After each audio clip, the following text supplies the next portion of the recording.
Bienvenue dans les grands projets de l'histoire. Dans ce podcast, nous comparons les défis des développements de projets, informatiques ou non, aux grands projets historiques, comme la reconstruction de la cathédrale Notre-Dame de Paris, la construction de Venise ou des pyramides. Je suis Benjamin Gros, président de Digi, une entreprise composée d'experts qui accompagnent les projets informatiques les plus ambitieux. Ensemble, explorons comment l'ingéniosité et la persévérance d'hier peuvent inspirer vos solutions d'aujourd'hui. Rejoignez-nous pour découvrir comment l'histoire éclaire le développement moderne.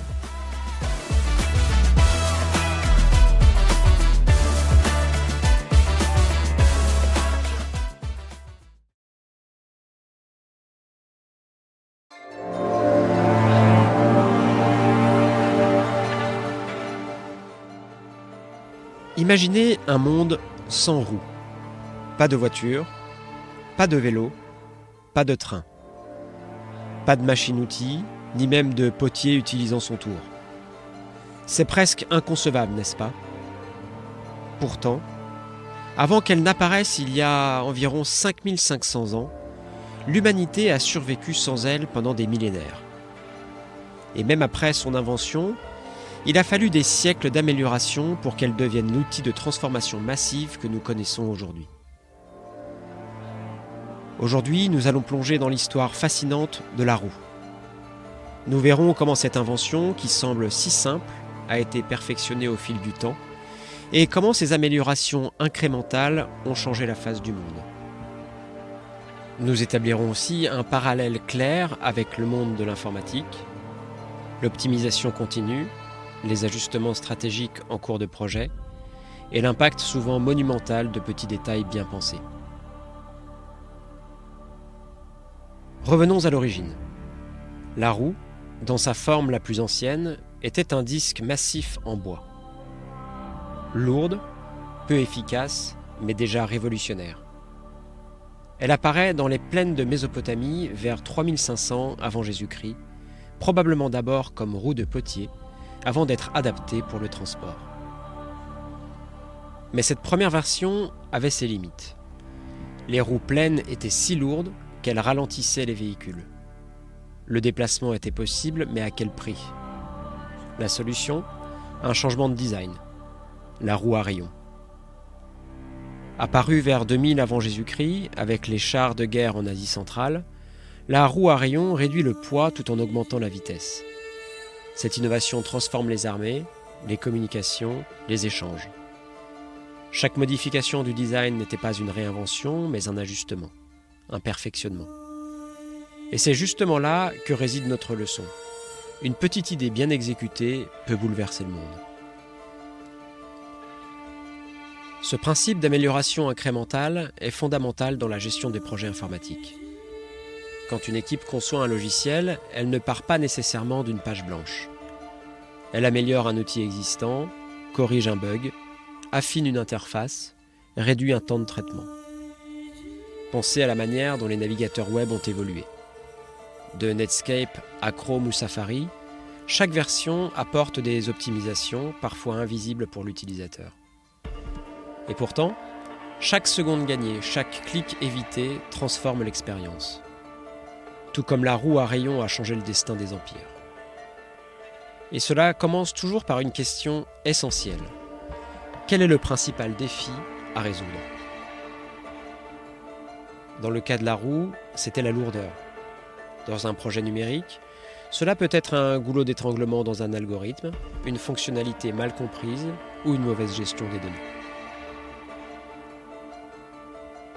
Une fois le problème identifié, vient la phase d'innovation. Pas toujours spectaculaire, mais souvent astucieuse. Une ligne de code mieux écrite, une nouvelle architecture logicielle ou même un changement d'interface utilisateur. Dans l'Antiquité, les Grecs puis les Romains ont perfectionné les roues avec des bandages en fer pour réduire l'usure. Plus tard, au XIXe siècle, l'invention du pneumatique par Dunlop transformera à nouveau la roue. Plus de confort, plus de vitesse, plus d'adhérence.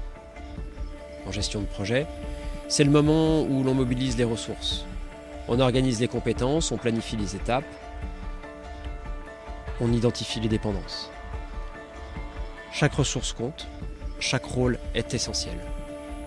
C'est comme construire une roue moderne. Il faut l'alliage du moyeu, la tension des rayons, la résistance du pneu. Tout doit être pensé pour fonctionner ensemble.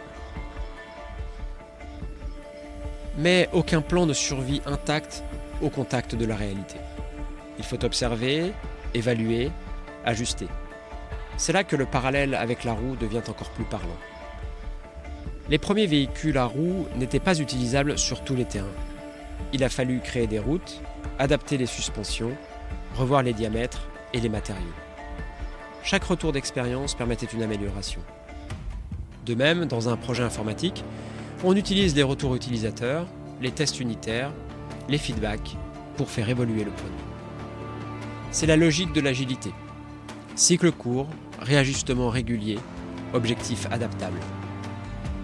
Le projet avance, non pas en ligne droite mais en spirale. Comme une roue qui tourne, chaque rotation apporte son lot de compréhension, d'évolution et de perfectionnement. Alors, quelle est la grande leçon de cette histoire ? Que parfois, ce ne sont pas les grandes révolutions qui transforment le monde, mais les petites évolutions bien pensées. Une idée simple, testée, améliorée, adoptée, puis raffinée encore. La roue n'a pas été inventée pour créer l'aviation, et pourtant, sans elle, pas de train, pas de voiture, pas de moteur d'avion au sol. Pas de machine de précision, pas de robot, pas d'automatisation. Le monde moderne repose sur une suite de petites idées qui ont roulé très loin. Alors, dans vos projets, ne sous-estimez jamais une suggestion améliorative. Un petit changement peut améliorer la performance, la stabilité, l'efficacité. Et parfois, il change tout. Et vous, quelle est votre roue ? Cette idée modeste mais pleine de potentiel. Comment l'avez-vous fait évoluer ? Quels ajustements ont tout changé dans vos projets ? Merci d'avoir écouté cet épisode. Si cette exploration de l'amélioration incrémentale à travers l'histoire de la roue vous a inspiré, partagez ce podcast et abonnez-vous. À très bientôt pour un nouvel épisode où histoire, technologie et gestion de projet se croisent pour révéler des leçons intemporelles.